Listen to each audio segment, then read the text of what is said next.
अरे हिले के पलंगिया तो रोज हिलेला तब ना भतार में स्वाद मिलेला हिले के पलंगिया तो रोज हिलेला तब ना मरद में स्वाद मिलेला कौड़ी बहुत नइखे वही से मिलना बलम के बाबू बाबेला बनर के बाबू जाके दूसरा भतार से मिले जेकर बेलना सोच होखे बाउर बा हमर बेटा के तो एक गाना रे बारी तर माई के बेल खिचो दारो मारो तारू नाच गावा भतार के बाउर बा ये छिनार घर के कोनो काम बांगुर बांगुर मने तेरा बा हे तर बा हमरा बेलना हे तर बा बाजी के हरे हम जाई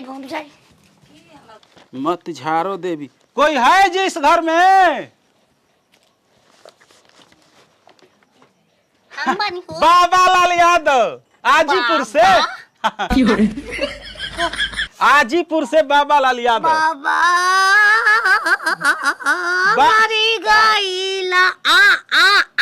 शांति शांति हमारा नाम है बाबा लाल यादव आजीपुर से। तोरे लेखा मुखरिया मैचिंग में रहे हो का हो मत झारो देवी आप ही का नाम है? सास के नाम हमरा तो बुलाइए उनको साड़ी देने के लिए आए हैं हम लोग भारत सरकार से। मत झारो देवी आपका नाम है? देखिए आपके नाम पर एक साड़ी पड़ा है कोची में। अरे भारत सरकार का आपके गांव का जो वार्ड है ना वही सब हम लोगों को दिए हैं ना। ता नाम निमन वार्ड बा होली आवे ये बच्चा बा हमरा के साड़ी यही से जीतै नहीं ये जीतै नहीं आपका लड़का ये लंगड़ा सिंह नाम है क्या? हमारा नाम है उनका पत्नी का नाम है फूलगेना देवी। आपको भी मिलेगा नाम हमारे याद को लेबल का। अरे आपके गांव का वार्ड है ना वही सब हमको दिए हैं किसको किसको बांटना है। कॉलोनी भी मिल गया आप लोगों को। कोरोना पे मेरे लीजिए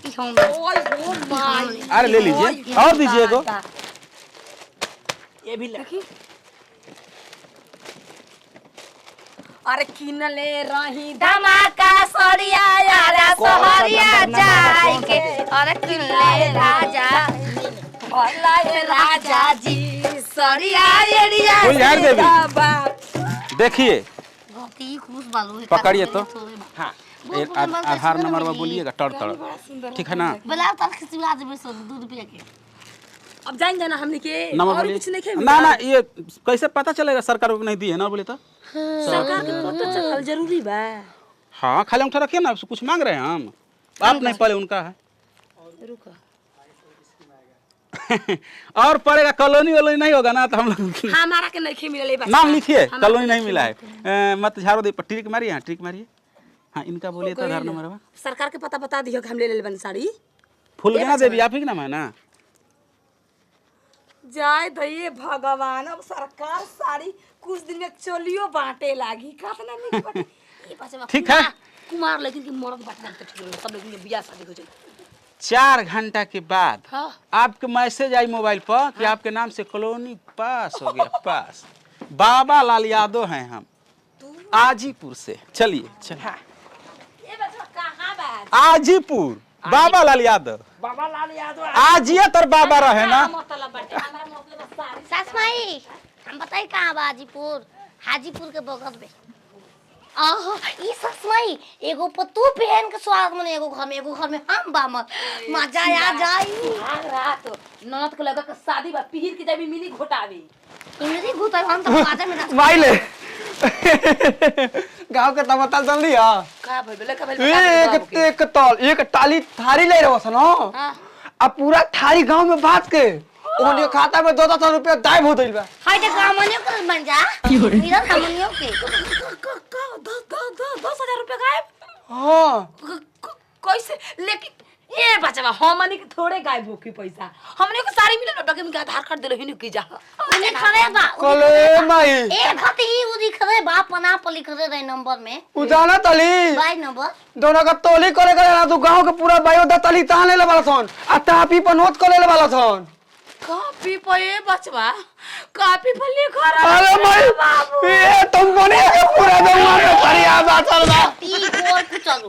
मुंह जा हो जा मुंह जा मैं तो देखे नहीं आई हो बाबू आई हो माई हमरा लूट ले ले सब ए बचवा उठा ला बाजू आगे रुपया आइल वाले दादा ए बस भका ना ले बुका पसंद नहीं दादा दादा दो बार का मैं दे आइल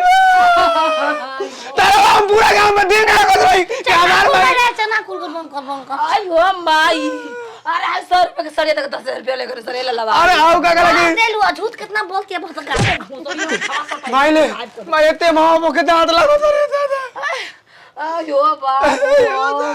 हमरो संति बेहोश तू हम हां बहुत ही तोरे का नाम बा तू कुबु का बंदो करेली आयो अरे सबतिया है ले बिटू बाबू आ गए बिटू बाबू आयो दादा 10,000 रुपया ए चाची जी के नवाई जी आयो भाई ओए ओए भिकमंगी ओए देखो साड़ी मिलल बा साड़ी मिलल बा करेजा करके लेके गइल बा ना सारे बाबू के कोन ले बारे आयो हम लुटा गनी भीख मांगे के बड़ी कटोरा लेके 20,000 रुपया जुटावे खाती कहो भौजी ए भौजी आयो तू बतावा गांव का तब ते पढ़ा लिखल गोदिया दे आदमी कहालू तोरो तो गोतला हो दईल अरे हमरा ना पता हमरा के में तू रात के लेके गए बाबू हमरा चकारे होता 10,000 रुपया पर छूट गइल रे बाबू आयो मारो आयो चाची जी सबूर करी थी चाची जी पिलुआ पड़ी मैं तब हो तोरे पानी तोर माई बन के पड़ देले बता तोर क्या तो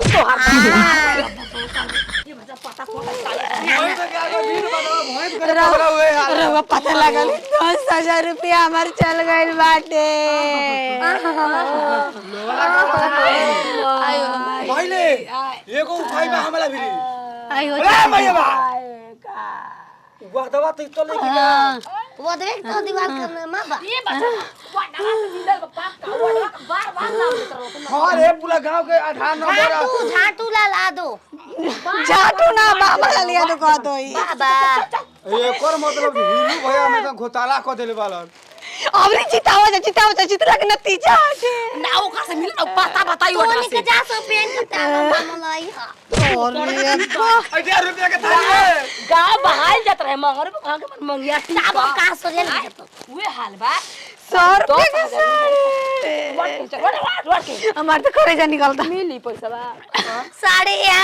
तोने हमरा मांग के लिया बता एगो बात कहिला भाई शायद हइलंगला के तालाब बा के थरवा घर में पिलुआ पड़ी विश्वामित्र भइल बाला क्षेत्र नती अपन लंगर टांग ठीक नहीं